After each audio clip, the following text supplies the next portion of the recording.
Hello, friends. A very warm welcome to all of you to the Hindu analysis of 16th November 2020. So, let us quickly start today's news analysis.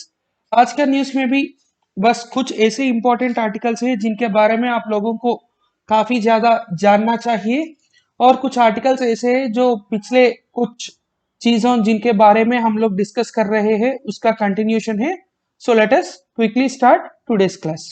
So the first article which we are going to discuss, the first article which we are going to discuss today is China-led mega trade bloc RCEP takes off. ये RCEP जो है वो already एक बार UPSC में इसके बारे में प्रश्न पूछे जा चुका है about RCEP when initially it is being discussed upon. So that's why RCEP is very important in our perspective. So the Regional Comprehensive Economic Partnership RCEP, a mega trade bloc comprising 15 countries led by China, that came into existence on Sunday, said India would have to write expressing intention to join the organization to start or restart negotiation for membership. तो जिन लोगों को इसके बारे में कुछ भी नहीं पता है तो मैं आप लोगों को थोड़ा बहुत बैकग्राउंड दे देता हूं.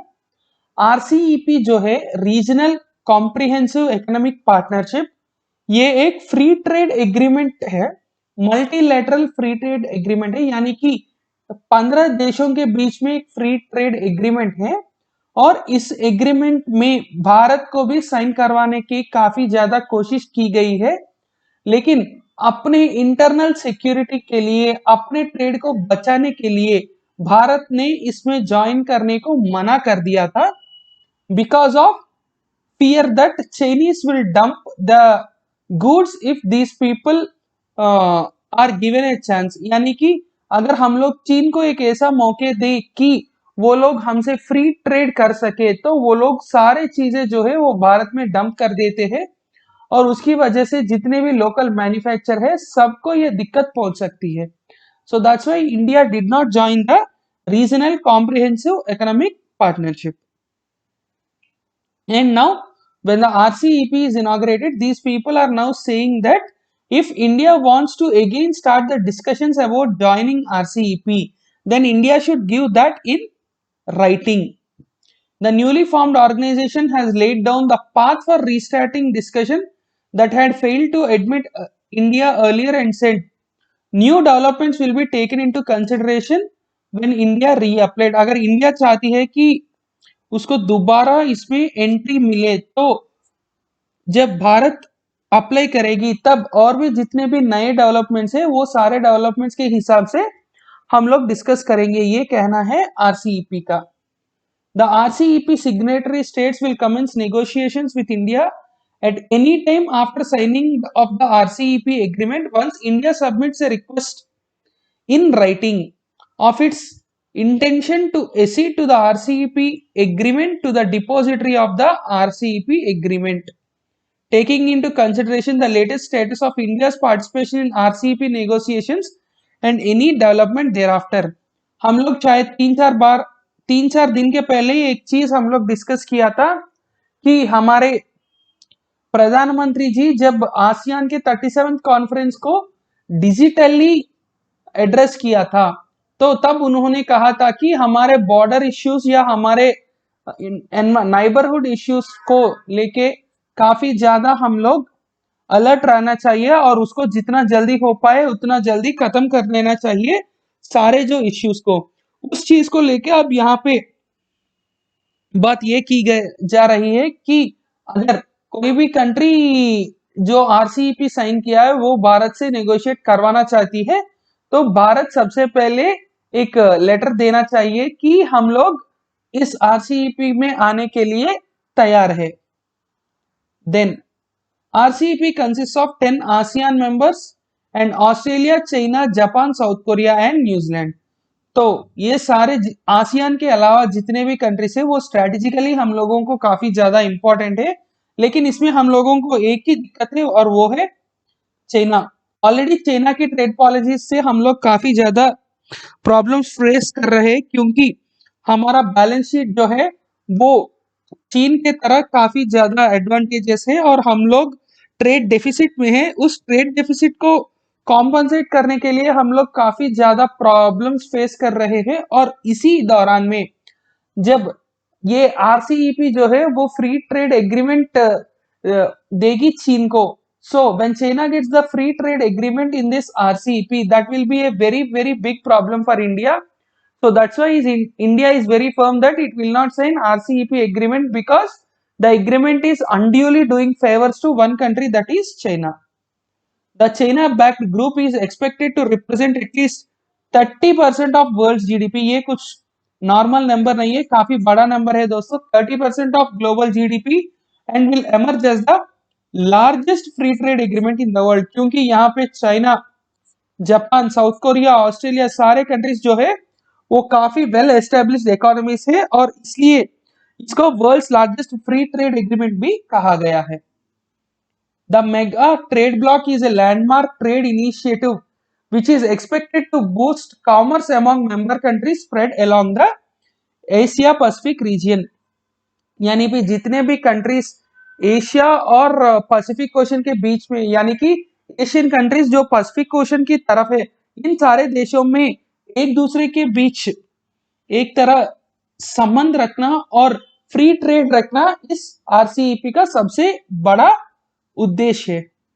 Now, the Prime Minister Narendra Modi, he addressed the ASEAN Summit on November 12, and he highlighted the necessity for peace and stability in the region, but maintained silence regarding RCEP, indicating India's difficulty in welcoming the China-backed grouping. तो जैसे कि मैंने अभी आपसे कहा था कि we are afraid about Chinese intervention in our trade, that the trade may even go further in favor of China rather than coming it backwards towards the favor of India. It is better that it comes only towards the neutral point.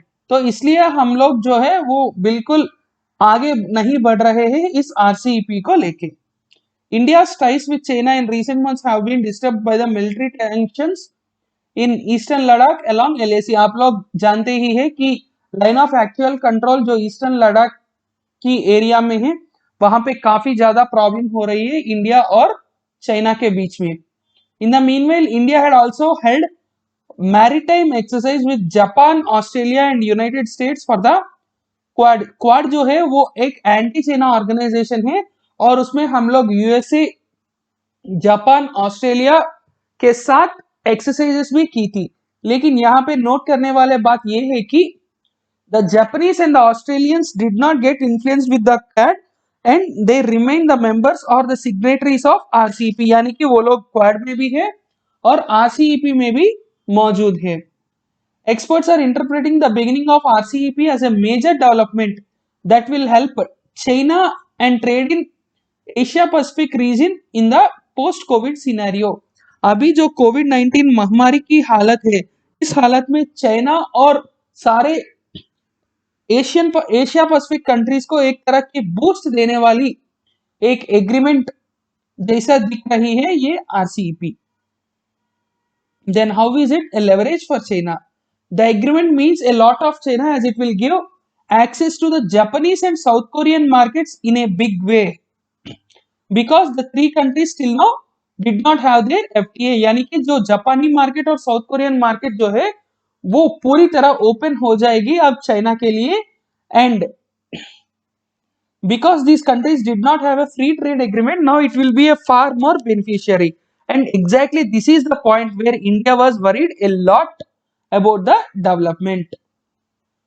The fact this happened despite the pandemic is certainly leverage for China and shows the idea of decoupling China from not a substantive issue in a regional sense. यानी कि पहले ये जो कोविड-19 शुरू हुई थी तब सारे दुनिया जो है चाइना से काफी ज्यादा नाराज है. लेकिन जब ये चाइना की बैकिंग से बनी आरसीईपी को अगर हम लोग देखते हैं तो इसका मतलब ये है कि इस रीजन में चाइना को एक तरह की लेवरेज मिली ही, ताकि वो और भी ज्यादा अपने ट्रेड और कॉमर्स को बढ़ा दिया जाए.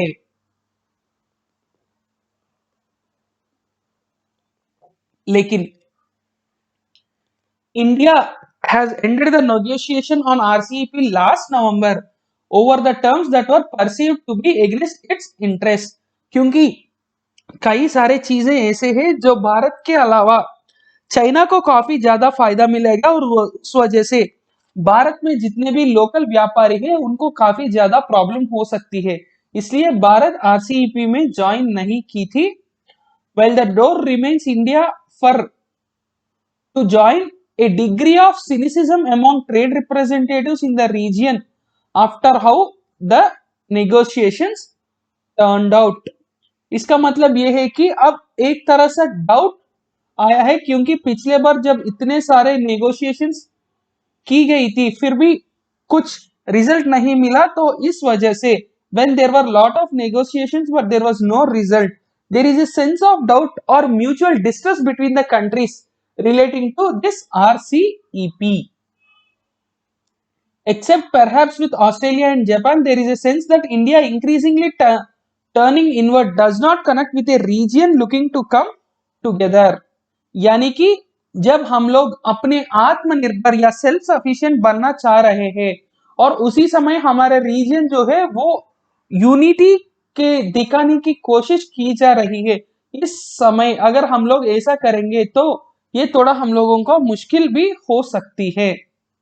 India will have to consider if the new US administration revives the Trans-Pacific Partnership Trade Deal in some form and brings it all of its partners in the region. एक और ऐसा ही deal है जिसका नाम है ट्रांस पैसिफिक पार्टनरशिप डील. अब ये जो trans pacific partnership trade deal है इसका मतलब क्या है?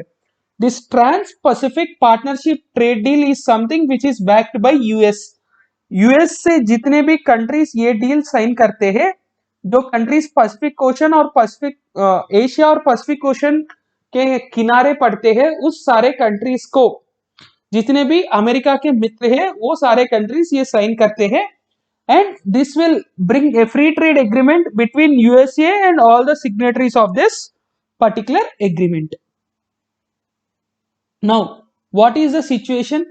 Can India afford to stay out a template that excludes China at the same time as it is looking to move out supply chains from China in the next 5 to 10 years? क्या हम लोग ये कर सकते हैं कि कोई भी एक ऐसा ऑर्गेनाइजेशन या ऐसा टेम्पलेट जिसमें चाइना बिल्कुल इंक्लूड ही ना हो, क्योंकि हम लोग चाइना के बदले में सारे जो इनपुट सप्लाईज या सप्लाई चेन मैनेजमेंट होते हैं उसमें हम लोग सेल्फ सफिशिएंट या आत्मनिर्भर बन के हम लोग लीडर बनना चाहते हैं. So if we want to become the supply chain heads और the supply chain leads, then we need to do a lot of things, make more and more strategic agreements, but at the same time we also have to check our own needs. That is also a very important issue in this particular context. अगला जो article जिसके बारे में हम लोग discuss करने वाले हैं वो ये है कि worst air quality on Deepavali in 4 years. जैसे कि आप सब लोग शायद जानते ही होंगे कि दिल्ली की जो एयर क्वालिटी है वो हर दिन और भी ज्यादा प्रॉब्लमेटिक हो जा रही है. And even though there were lot of programs and lot of awareness campaigns conducted not to fire crackers, many of the Delhiites, they have still fired the crackers, that too beyond the permitted time of 2 hours in the neighboring area. So altogether there was a lot of cracker related pollution, and because of this the air quality has dropped even further. So just remember, Delhi air quality is even dropping further down. क्योंकि अगर आपके environment या जो भी related assess में आपको coat करने के लिए ये शायद एक बहुत ही अच्छा एग्जांपल बन सकती है, इसलिए मैंने इसको एक बार, जब भी आप न्यूज़पेपर देखते हैं तो एक बार दिल्ली के पोल्यूशन के बारे में अगर कोई भी आर्टिकल एक आता है तो एक बार जस्ट ऊपर से देख लेना, ताकि आपको थोड़ा बहुत पॉइंट्स मिले आपके आंसर राइटिंग के लिए. Then Arunachal records best sex ratio, Manipur the worst. ये जो आर्टिकल है वो आपके GS1 और GS2 दोनों पेपर में सोसाइटी और सोशल जस्टिस में काफी ज्यादा काम आएगा, because sex ratio is always a burning topic. Arunachal Pradesh recorded the best sex ratio in the country, while Manipur recorded the worst sex ratio. according to the 2018 report on vital statistics of India based on civil registration system. तो ये जो एक सर्वे की गई थी, इस सर्वे के हिसाब से अरुणाचल प्रदेश में सबसे ज्यादा फीमेल्स है as compare to male, and in Manipur the number is least. Now what do you mean by sex ratio? Sex ratio is the number of females born per 1000 mails.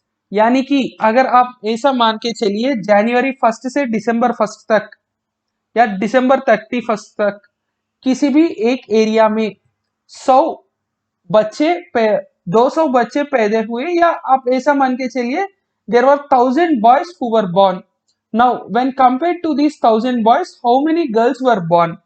So out of all the babies who were born from January 1st to December 31st, बस मैं एक example ले रहा हूं, how many are boys and how many are girls. For every 1000 boys how many girls are there. इसको हम लोग sex ratio कहते हैं. तो हमेशा सेक्स रेशियो के बारे में ये चीज याद रखना, टोटल पॉपुलेशन में से हर एक 1000 जेंट्स या मेल या बॉयज के लिए कितने सारे लड़कियां या कितने सारी लेडीज है, that is the sex ratio. So the number of women who are there in our society or in our population for 1000 male children, that is sex ratio. Now Arunachal Pradesh recorded 1084 females born per 1000 males, followed by Nagaland, Mizoram, Kerala and Karnataka. The worst reported was Manipur, जहां पे 1000 boys के लिए सिर्फ 757 girls ही है. Lakshadweep 839, Daman and Diu 877, Punjab 896 and Gujarat also 896. Delhi 829, Haryana 914, Kashmir 952. These are all different statistics which are stating that different states stand in different positions when it comes to this sex ratio. So the entire details was produced from 30 states and union territories, whereas कुछ states ने इसके बाद details नहीं पहुंचा था. बिहार, झारखंड, महाराष्ट्र ऐसे कई सारे 6 स्टेट्स है जहां से डाटा ना मिली.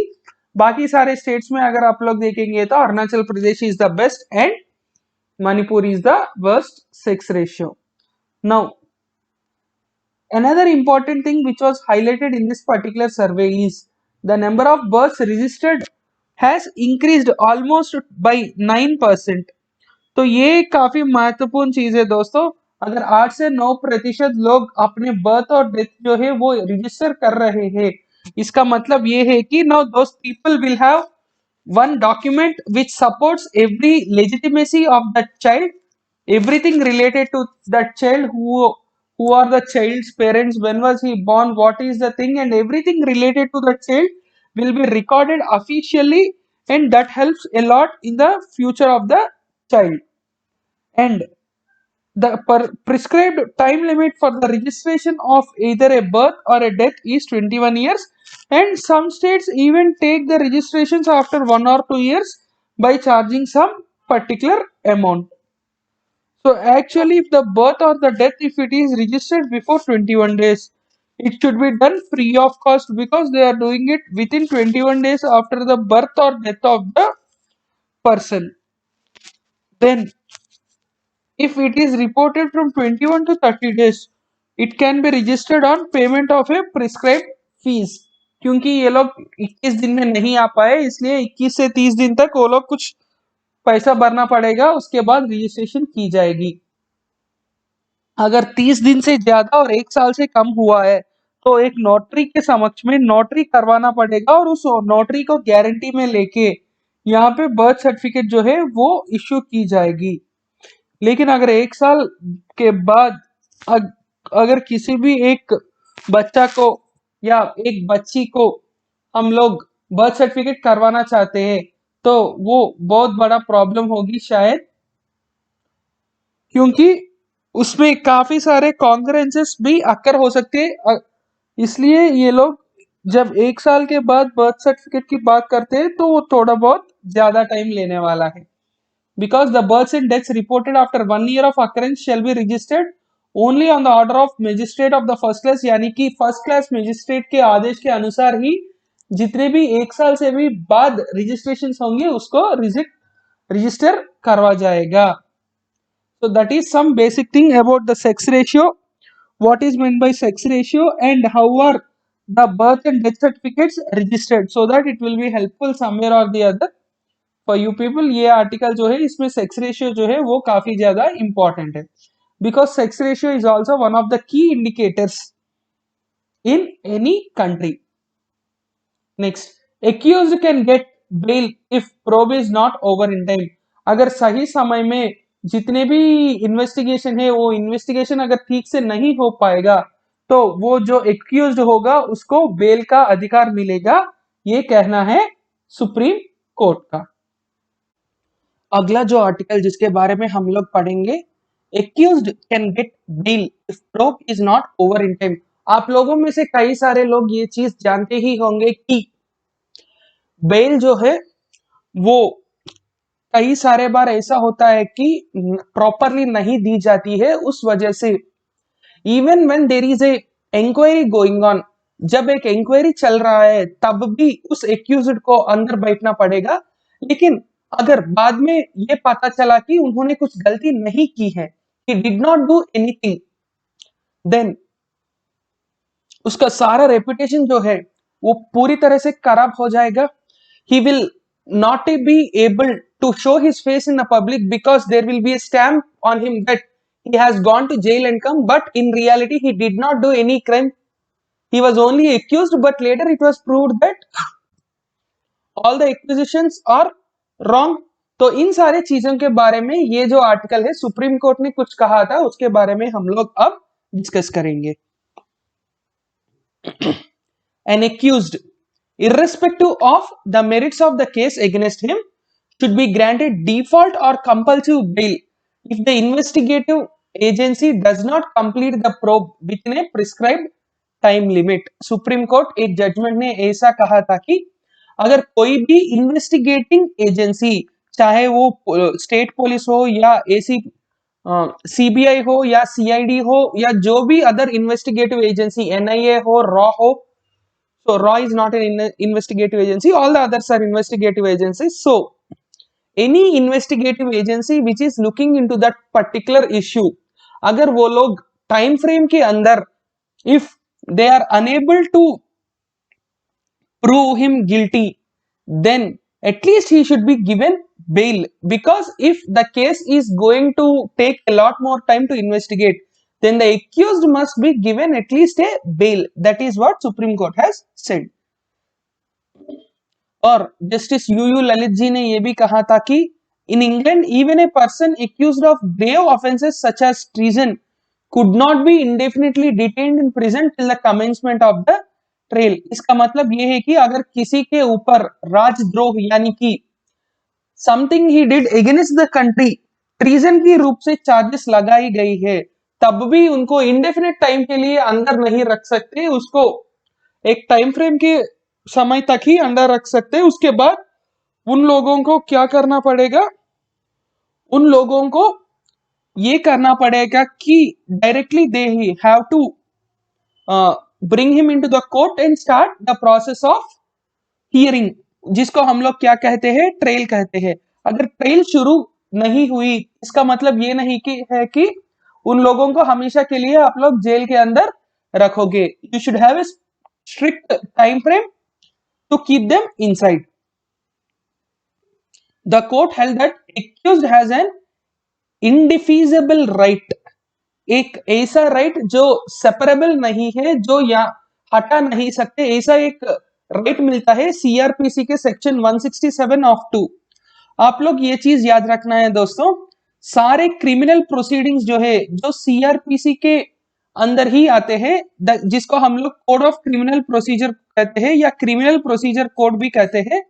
क्रिमिनल प्रोसीजर कोड सीआरपीसी जिसको हम लोग शॉर्टली कहते हैं, सीआरपीसी के सेक्शन 167 ऑफ 2 ये कहता है कि if A probe agency failed to complete the investigation on time, then the accused will have a bail or he will get a bail by default, यानी कि उसको बेल मिलना ही चाहिए. under 167 section of CRPC. An accused can be detained in custody for a maximum of 90 days for a crime punishable with death, life imprisonment or sentence over 10 years. It is 60 days detention if the probe relates to any other offense. मतलब क्या है दोस्तों, ज्यादा से ज्यादा तक 90 दिन ही वो समय है जहां तक हम लोग किसी को अंदर डाल सकते हैं.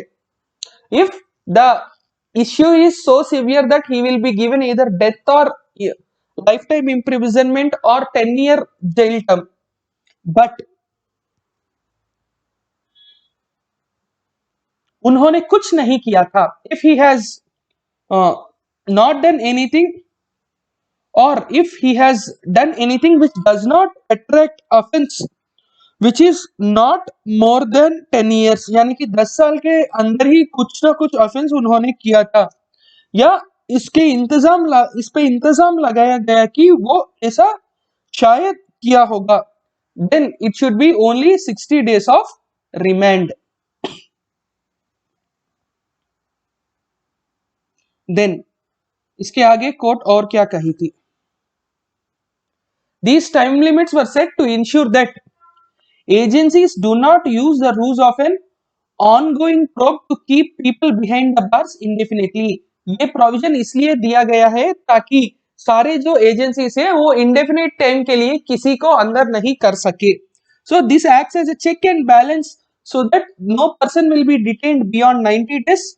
No person of heinous crimes or a simple crimes, non-heinous crimes, sorry, simple crimes जितने भी पर्सन्स कमिट करते हैं उनको सिर्फ 60 डेज के अंदर ही उनका प्रोब जो है या उनका इन्वेस्टिगेशन जो है वो खत्म होनी चाहिए.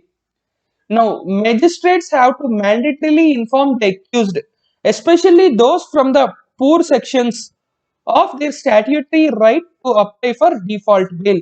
इसका मतलब ये है कि हर एक जज जो होते हैं, all the magistrates should inform the people of the trials, या particularly जो भी poor people होते हैं जिसको ये सारे रूल्स के बारे में ज्यादा पता नहीं होता है, तो ये मैजिस्ट्रेट का रेस्पॉन्सिबिलिटी बनना चाहिए कि अगर 60 डेज या 90 डेज हो गया है तो उसको बेल के लिए अप्लाई करने को बोलना चाहिए एक मैजिस्ट्रेट को, क्योंकि कई सारे लोग ऐसे होते हैं जिनको ये सारे रूल्स के बारे में नहीं पता होता है और उस वजह से वो लोग जेल में ही रह जाते हैं और उनके डिपेंडेंट्स जो है वो काफी ज्यादा प्रॉब्लम फेस करते हैं. इसलिए मैजिस्ट्रेट्स को ये आदेश दिया गया है, it is your responsibility that you should make the accused aware of these things and get them apply for bail. तो ये है accused can get bail वाला आर्टिकल. इसका अगला आर्टिकल जो है वो है India US keen on training peace missions. Peace missions यहाँ पे इंपॉर्टेंट स्टेटमेंट ये है, and India US are very much eager to start this training.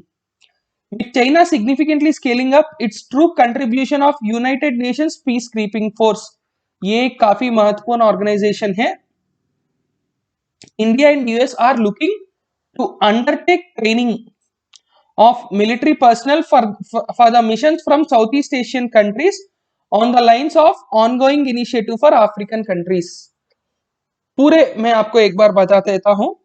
United Nations peace keeping mission जो है पूरे दुनिया में काफी सारे ऐसे प्लेसेस होंगे जहां पे वॉर हो या इंटरनल रेबिलियन हो जो बियॉन्ड द गवर्नमेंट कंट्रोल होता है. उस समय में वहां पे पीस इंश्योर करने के लिए यूनाइटेड नेशंस की आप ऐसे कह सकते हैं एक आर्मी जो है वो है पीस कीपिंग फोर्स. इस पीस कीपिंग फोर्स में हर एक कंट्री क्या करती है, कंट्रीब्यूट करती है. हर एक कंट्री पीपल को कंट्रीब्यूट करती है या फाइनेंसेस को कंट्रीब्यूट करती है. और recently China has aggressively increased its contribution to the United Nations peacekeeping force. तो that is something which is a matter of concern, क्योंकि जब चाइना उतना ज्यादा सिग्निफिकेंटली ट्रूप्स इंक्रीज करेगी तो अगर उन लोगों को कुछ टेरर अफेक्टेड एरियाज में डिप्लॉय करेंगे तो शायद ये भी हो सकता है वो लोग पाकिस्तान के मदद करें या किसी दूसरे देश की मदद करें. So that's why this raised a concerns between India and US, and that's why both India and US are now planning to train their own students, their own people to take up the missions in Southeast Asian countries. तो ये हमारा पहला point है. फिर the US is all keen on undertaking joint training of Southeast Asian countries in the UN peacekeeping and discussions are underway. यानी कि सारे जो Southeast Asian countries है, उस Southeast Asian countries के जितने भी चीजें हैं, उन सारे चीजें के बारे में यहाँ पे US is very much waiting to start a training process, a joint training process. India has consistently been among the top troop contributing nations to the UN and is the fifth largest with 5,424 personnel in 8 countries. Bharat, fifth largest country in terms of contribution बन रही है, जिसके लगभग 5,424 personal जो है वो 8 देश में काम कर रहे हैं. So India is contributing a lot to the peacekeeping forces of United Nations. Then the US never contributed ground troops but contributes 27% of budget. US क्या करती है, US के पास काफी ज्यादा पैसे हैं, इसलिए वो 27% ऑफ द बजट सिर्फ US ही कंट्रीब्यूट करते हैं, लेकिन अभी ग्राउंड ट्रूप्स को कंट्रीब्यूट नहीं किया है अब तक, लेकिन अब वो भी सोच रही है. Then in 2016, India and US began a joint annual initiative, UN Peacekeeping Force for African Partners. ये एक joint initiative शुरू किया था भारत और यूएसए ने, जहां पे अफ्रीकन ट्रूप्स जो होते हैं, उन सारे अफ्रीकन ट्रूप्स को ट्रेनिंग दी जाती है भारत और अमेरिका के द्वारा. And contributing countries to participate in the UN and regional peace keeping operations. अगर आप मान के चलिए, कई सारे ऐसे देश होते हैं जो इंटरनेशनल स्टैंडर्ड्स में अपने पुलिस को ट्रेनिंग नहीं दे पाते हैं, उन सारे लोगों को मदद करने के लिए भारत और अमेरिका मिलके एक ऑर्गेनाइजेशन या एक इनिशिएटिव शुरू किया था, UN peace keeping course for African partners.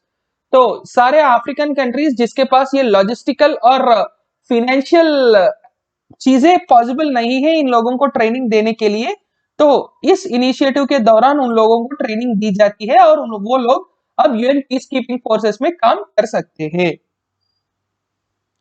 While this is going on, the US is keen on similar initiative for Southeast Asian nations like Vietnam and others.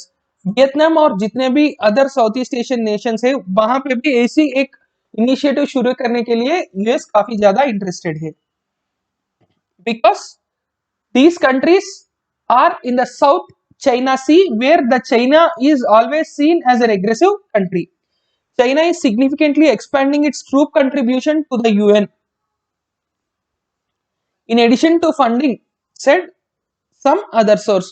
So troop contribution और funding दोनों जब China increase कर रही है, इसका मतलब ये होता है कि यूएन पीस कीपिंग फोर्सेस की जो काम है वो चाइना के द्वारा काफी ज्यादा इन्फ्लुएंशियल हो सकती है, और उस वजह से बाकी देश जो है वो और ज्यादा अलर्ट हो रहे हैं. Then currently it has 2,500 troops in UN missions and it has committed for another 8,000 troops as standby. तो अभी इनके पास लगभग 2,500 लोग हैं और उन्होंने 8,000 लोग देने के लिए प्रॉमिस भी किया था. Once implemented, China will make the largest provider of troops. अगर ये जब इंप्लीमेंट हो जाएगा तब लगभग 10,000 से भी ज्यादा लोग यूएन मिशंस में होंगे, चाइनीज लोग. ये इस वजह से चाइना सबसे बड़ा कंट्रीब्यूटर बनेगा.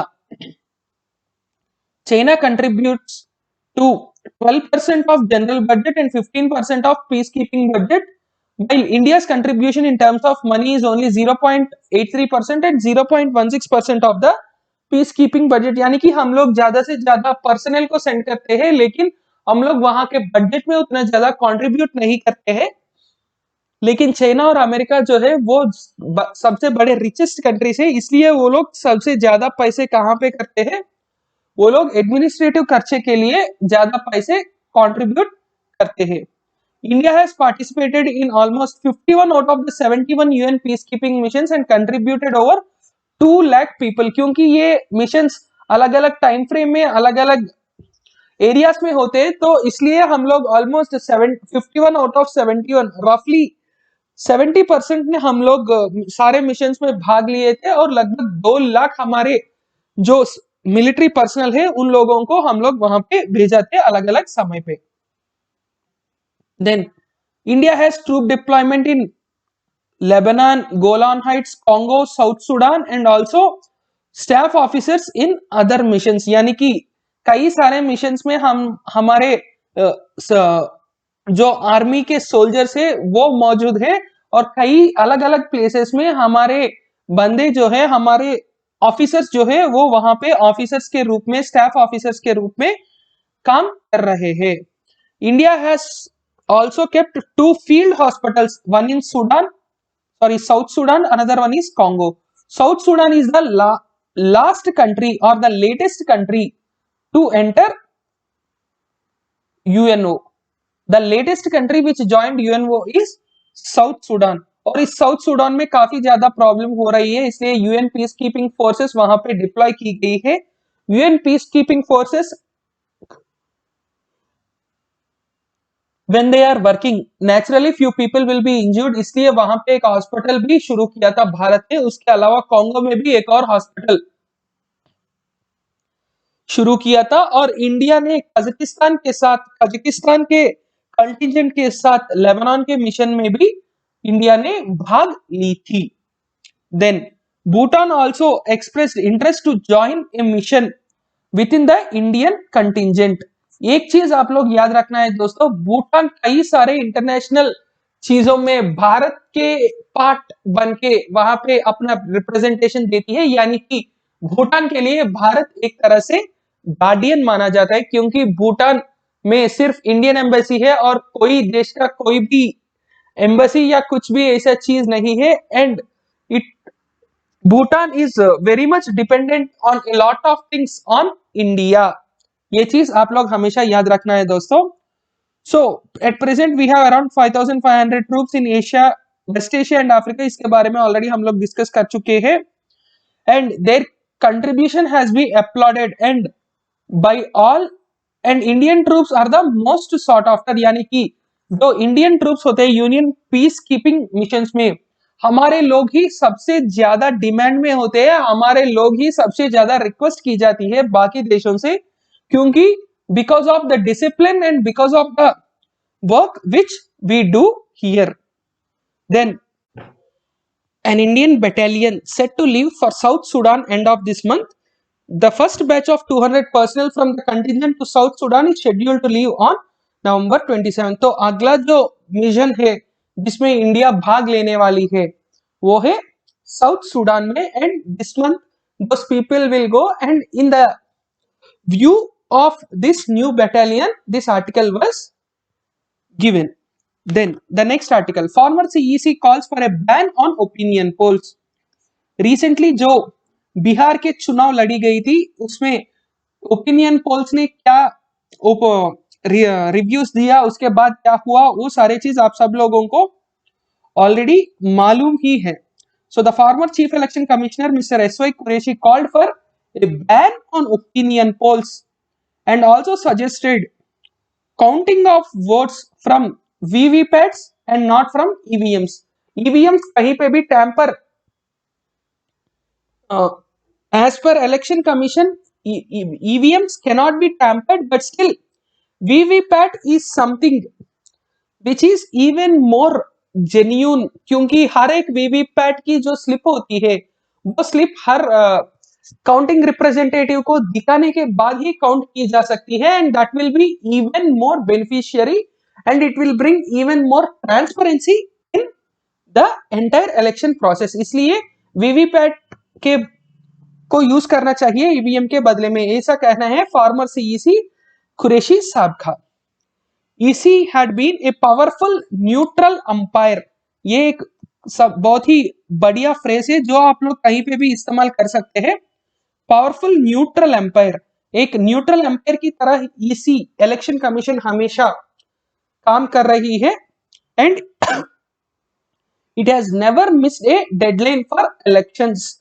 कभी भी अगर इलेक्शंस कंडक्ट करना चाहिए तो ऑलवेज ईसी ने एक दिन पहले ही किया था, लेकिन बाद में कभी भी नहीं की थी।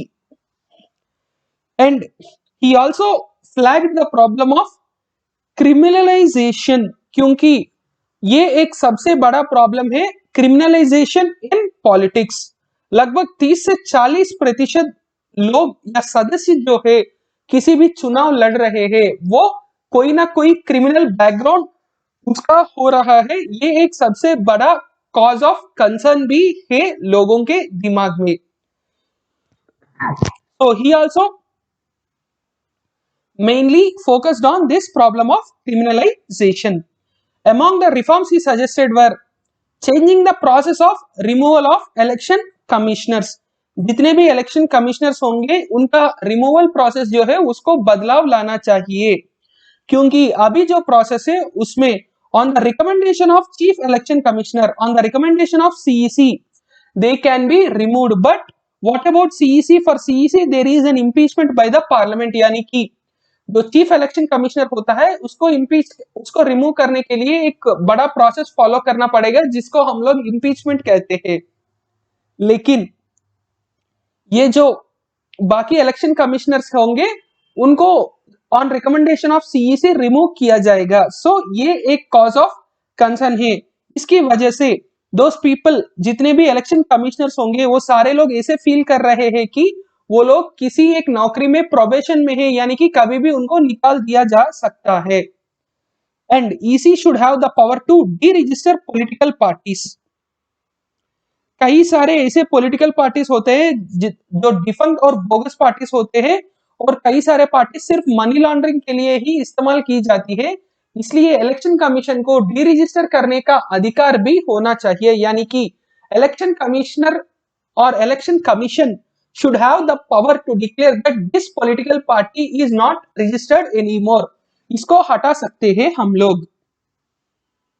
Then opinion polls should be banned. You have seen how they vitiate the purity of the election process, यानी कि ये जो opinion polls की वजह से यहाँ पे जो भी इन्फ्लुएंस आ रही है या जो भी इफेक्ट आ रही है उस हिसाब से हम लोग अब ओपिनियन पोल्स को बैन करना चाहिए, ऐसा कहना है हमारा कुरैशी साहब का।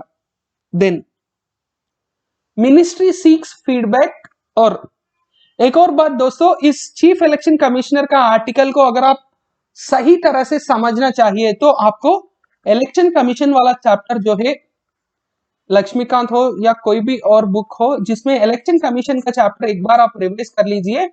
ये होता है सही तरीका आप लोग करंट के बैकग्राउंड को पढ़ने में, क्योंकि 2020 के यूपीएससी के प्री में सब लोग का एक ही कंप्लेंट था, करंट के बैकग्राउंड जितने भी टॉपिक्स है उनसे क्वेश्चंस पूछे जा चुके हैं। So that is the thing which I am again telling you, whenever you see a article related to something of polity, क्योंकि ये जो इलेक्शन कमीशन है ये सारे इलेक्शन प्रोसेस जो भी है पॉलिटी एंड गवर्नेंस का पार्ट ही है।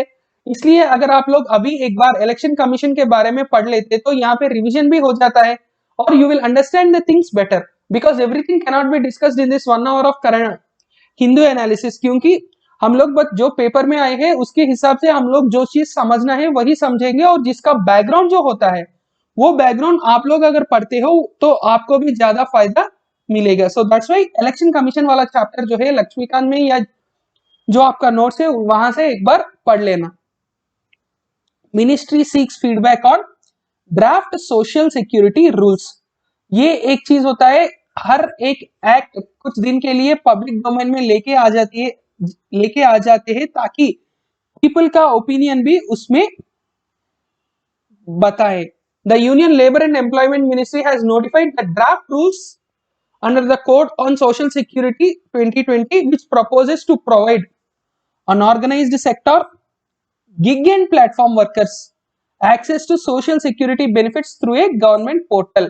ये गिग और प्लेटफॉर्म वर्कर्स क्या कौन होते हैं इसके बारे में ऑलरेडी हम लोग डिस्कस कर चुके हैं।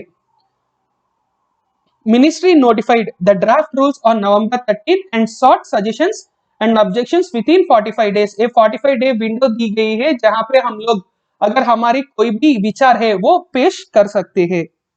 The ministry said the rules have been framed for the implementations of the provisions of the Code of Social Security 2020. Code of Social Security 2020 जो सितंबर में पार्लियामेंट में पास की गई है, इसका इम्प्लीमेंटेशन के लिए अगर आपके कोई सजेशंस है या कोई कंप्लेंट्स है, वो चीज आप लोग इस पोर्टल में दे सकते हैं। And this code is related to the employees provident fund, जो ईपीएफओ होता है, एम्प्लॉयज प्रोविडेंट फंड ऑर्गेनाइजेशन, उसके रिलेटेड। फिर ESIC, employee state insurance corporation, then gratuity, maternity benefits, फिर social security and the cess in respect of building and other construction workers, जिसको हम लोग BOCW करते हैं। तो the building and other construction workers जो है उनको ऑर्गेनाइज्ड सेक्टर में लाने की एक काम चल रही है। और ईपीएफओ जो प्रोविडेंट फंड के लिए नेशनल लेवल ऑर्गेनाइजेशन है, फिर ईएसआईसी जो एम्प्लॉय का इंश्योरेंस की ऑर्गेनाइजेशन है, ये सारे ऑर्गेनाइजेशंस को भी इस नए एक्ट के दौरान कई सारे चीजें करना पड़ेगा, इसलिए अब ये ओपन डोमेन में लेके आए थे। The draft rules also provide for Aadhaar based registration and including self registration of unorganised workers. एक आधार बेस्ड रजिस्ट्रेशन होगी जिसमें self registration bye unorganised workers, gig workers and platform workers on the portal of government, central government. यानी कि अगर आपके पास आधार card है तो कोई भी ये जो वर्कर्स होते हैं अनऑर्गेनाइज्ड सेक्टर में, गिग वर्कर्स या कंस्ट्रक्शन वर्कर्स या प्लेटफॉर्म वर्कर्स या जितने भी लोग होंगे, उन सारे लोग अब अपने डिटेल्स एक प्लेटफॉर्म में रजिस्टर कर सकते हैं ताकि जितने भी उनका बेनिफिट्स हो वो सही तरह उन लोगों के हाथ में ही पहुंच पाए। Then the ministry of labour and employment has already initiated action for the development of such portal. ऐसा एक पोर्टल को डेवलप करने के लिए मंत्रालय ने ऑलरेडी, जो लेबर और एम्प्लॉयमेंट की मंत्रालय है, उसने ऑलरेडी काम चालू की थी। And the rules also provide for Aadhaar based registration of building and other construction workers on a portal of the center and state government or the BOCW welfare board of the state। यानी कि ये वो जितने भी building and other construction workers है, ये लोग central government के पोर्टल में या स्टेट गवर्नमेंट के पोर्टल में या BOCW वेलफेयर बोर्ड के पोर्टल में कहीं पे भी ये लोग आधार कार्ड इस्तेमाल करके रजिस्टर कर सकते हैं। When a building worker migrates from a state to state, then he shall be entitled to get benefits in the state where he is currently working, and it shall be the responsibility of the building workers welfare board of the state to provide such benefits to a worker। तो ये एक सबसे महत्वपूर्ण चीज है दोस्तों, क्योंकि ये जो सारे कंस्ट्रक्शन लेबरर्स होते हैं वो लोग दूर दूर तक माइग्रेट हो जाते हैं। Already you have seen during the time of covid pandemic कई सारे माइग्रेट लेबरर्स कितना ज्यादा प्रॉब्लम फेस किए थे। अब इस नए सोशल सिक्योरिटी कोड के दौरान अगर आप मान के चलिए कोई भी एक बिहार की व्यक्ति अब काम कर रहा है, आप मान के चलिए बेंगलोर में, अब ये कर्नाटका गवर्नमेंट के building and construction worker welfare board की एक मजबूरी होगी कि वो लोग इस एम्प्लॉय या इस अनऑर्गेनाइज्ड सेक्टर के लेबर को सारे बेनिफिट्स जो है वो देना चाहिए। BOCW cess would be calculated by the employer on the basis of cost of construction according to the rates of the state public works department or the central public works department or the document submitted to the real estate regulatory authority। यानी कि एक building को शुरुआत करने के लिए जो permissions लेते हैं एम्प्लॉयर, उस हिसाब से वहां पे जो प्राइस कोट की जाती है उस प्राइस के अनुसार ये जो सेस है यानी कि ये जो टैक्स है वो फिक्स किया जाएगा। तो ये सारे चीज हैं सोशल सिक्योरिटी रूल्स के बारे में।